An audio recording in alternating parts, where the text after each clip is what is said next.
Narito po tayo ngayon sa Las Piñas City, sa lungsod ng Las Piñas, dito sa Daang Verdan. At makikita po ninyo ang mga kaganapan sa mga sandaling ito. At tayo po ay dadako sa isang watch repair shop. Ito po ang tinatawag na Abe Watch Repair. At yan po ang kanyang pagkakakilanlan. Watch Repair, Abe Watch Repair Services, car alarm, battery, electroplating, strap chrome, glass, bracelet, mapping, 925 silver. At bumibili rin po ginto, relo, ilak, coins, silver at tulya. At ngayon po papasok po tayo sa kanyang watch repair shop. Ito po ang watch repair shop, Abe Watch Repair Shop sa Daang Verdan. At ngayon po ating alamin ang mga ginagawa ng nagmamayari ng Abe Watch Repair Shop. At tayo po ay papasok sa kanyang ginagawa ng mga relo. At yan po ang mga nakadisplay na mga relo. Yan. Yan po. May mga yan. May dumating po siya na customer. Sige na, Abe. Ibigay mo na muna yung hinihingi ng iyong customer. Yan. Ito po ang kanyang gawaan o ayusan ng mga relo.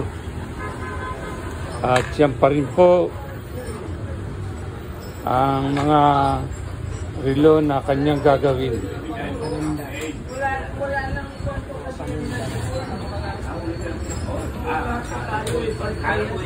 Yan. At sa ngayon po atin pong nakikita si Abe.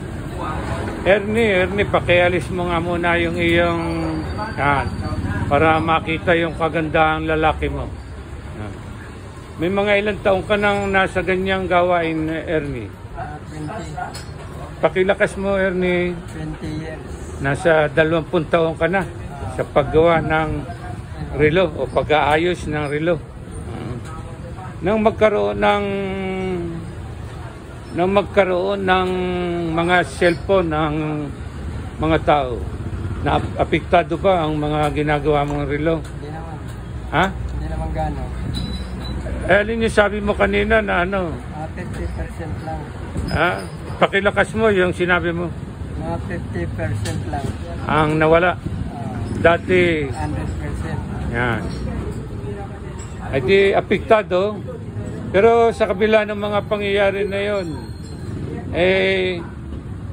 ayos pa rin ang kinikita mo. Okay naman. Ha? Okay pa naman. Ha? At sa paggawa mo ng relo, sa pag-aayos mo sa iyong mga customer, yung presyo mo. Pangmasa. Pakilakas mo yung pangmasa. Pangmasa.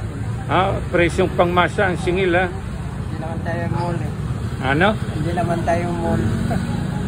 Hindi naman tayo sa mall gumagawa. Hindi, kahit sa mall, presyong pangmasa pa rin para madami ang mga customer. At sabi nga po kanina ni Ernie, nang dumating ako, ang oras ay ginto. I miss gold. At kahit po hapon na, yan po, hindi sinasayang ni Ernie ang oras. Patuloy pa rin po siya sa paggawa ng mga relo. Ernie, salamat sa iyo sa hapong ito. Salamat Salamat. Pakibaba mo yung ano mo para makita yung kagandahan lalaki mo.